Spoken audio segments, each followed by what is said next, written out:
Hello everyone, मैं doctor प्रगति गुप्ता और आज इस वीडियो में हम बात करने वाले हैं अगर आप पीरियड्स के बाद कंसीव करना चाहते हैं तो किन चीज़ों का आपको ध्यान रखना है और कैसे आप नेचुरल तरीके से कंसीव कर सकते हैं। सबसे पहले जानना समझना ज़रूरी है कि पीरियड्स के इमीडिएट बाद जो हम कंसेप्शन की बात कर रहे हैं वो फेज जो है वो क्यों इम्पॉर्टेंट है, क्योंकि जब भी हम बात करते हैं एक नेचुरल आपकी रेगुलर मेंस्ट्रुअल साइकिल की, तो एवरेजली आपकी जो रेगुलर साइकिल है वो 28 डेज की साइकिल रहती है।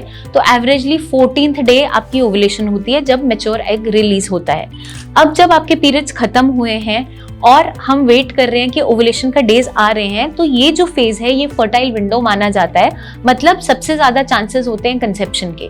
तो आपके ओवुलेशन डे से 4-5 दिन पहले और ओवुलेशन डे के 1 दिन बाद का जो फेज है वो फर्टाइल विंडो माना जाता है, जिसके अंदर सबसे ज्यादा चांसेस है कंसीव करने के।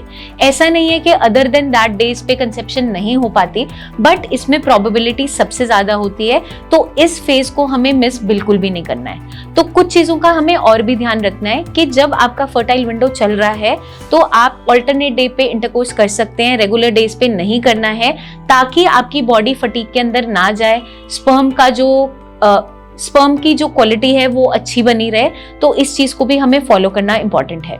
नेक्स्ट आपका आ जाता है कि अपनी साइकिल को ट्रैक करना सबसे ज्यादा जरूरी है। तो साइकिल को हम कैसे ट्रैक कर सकते हैं? आप कैलेंडर्स को यूज करते हुए, एप्स को यूज करते हुए आप अपनी साइकिल को ट्रैक कर सकते हैं, जिससे आइडिया रहता है कि आपकी साइकिल रेगुलर चल रही है, नहीं चल रही है, ओवुलेशन कौन से डे पे हो रहा है।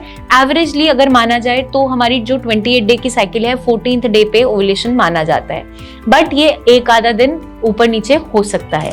तो ये हमें आइडिया लगाना जरूरी है। ट्रैकर की मदद से हम ये कर सकते हैं। ओवुलेशन किट्स भी आती है, उससे हमें आइडिया रहता है कि ओवुलेशन डेज जो हैं वो कौन से हैं, ताकि आप वो डेज मिस ना करें। नेक्स्ट हमारा आ जाता है, कुछ हम सिम्टम से भी जान पाते हैं कि हमारा फर्टाइल जो फेज है वो चल रहा है, ओवुलेशन के डेज चल रहे हैं। आपका जो सर्वाइकल म्यूकस है उसकी जो कंसिस्टेंसी है वो कैसी है, उससे भी आप जज कर सकते हैं। आपका जो सर्वाइकल म्यूकस है वो एग वाइट जैसा, ऐसी कंसिस्टेंसी अगर उसकी बन रही है, आपका बेसल बॉडी टेम्परेचर बढ़ रहा है, आपको लोअर एब्डोमेन में क्रैम्पिंग हो रही है, लिबिडो बढ़ गया है, तो माना ये जाता है कि वो आपका ओवुलेशन डेज के आसपास का टाइम है। तो इस फेज को हमें मिस बिल्कुल भी नहीं करना है। इस दौरान अगर आप इंटरकोर्स करते हैं तो चांसेस काफी ज्यादा बढ़ते चले जाते हैं कंसेप्शन होने के। तो ये फेज हमें खास ध्यान में रखना जरूरी है। नेक्स्ट आपका आ जाता है कि एक हेल्दी डाइट मेंटेन करना बहुत इंपॉर्टेंट है, जिसके अंदर fibre, protein, omega 3 fatty acids की मात्रा अच्छी हो, ताकि बॉडी में कोई भी वीकनेस जनरेट ना हो, आपकी बॉडी में स्ट्रेंथ अच्छी बनी रहे, ताकि आपके चांसेस ऑफ कंसेप्शन बढ़ते चले जाए। क्योंकि अगर बॉडी में हार्मोनल इम्बैलेंस बन रहा है, ओवुलेशन हो भी रहा है, तो भी कंसेप्शन नहीं हो पा रहा होता है। तो कंसेप्शन के लिए क्या इंपॉर्टेंट है? कंसेप्शन के लिए जरूरी है राइट टाइमिंग और आपका राइट लाइफस्टाइल, साथ के साथ डाइट।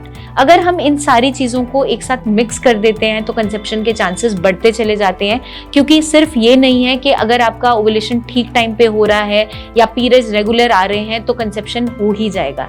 नहीं, ऐसा नहीं होता, क्योंकि बहुत से केसेस में हमने ये देखा है कि पेशेंट की रिपोर्ट्स में कोई भी दिक्कत नहीं होती, लेकिन कंसेप्शन नहीं हो पा रहा होता है। इसलिए राइट टाइमिंग को जानना, फर्टाइल विंडो को समझना इंपॉर्टेंट है, ताकि आप ये डिसीजन ले पाएं और आपका जो कंसेप्शन है नेचुरल तरीके से इजीली हो पाए। मैं उम्मीद करती हूँ ये वीडियो आपको मदद करेगी जानने में, समझने में कि पीरियड्स के बाद अगर हम कंसेप्शन की तरफ बढ़ रहे हैं तो किन चीज़ों का आपको ध्यान रखना है, किन चीज़ों की नॉलेज होना इंपॉर्टेंट है। अगर आपके माइंड में कोई भी क्वेश्चंस हैं, क्वेरीज है, आप ज़रूर पूछिए। आप कमेंट करके हमसे पूछ सकते हैं या नीचे दिए हुए नंबर्स पर हमारे टीम ऑफ डॉक्टर से कंसल्टेशन भी ले सकते हैं। जल्दी हम आपसे फिर मिलेंगे, तब तक के लिए अपना ध्यान रखिएगा एंड टेक केयर।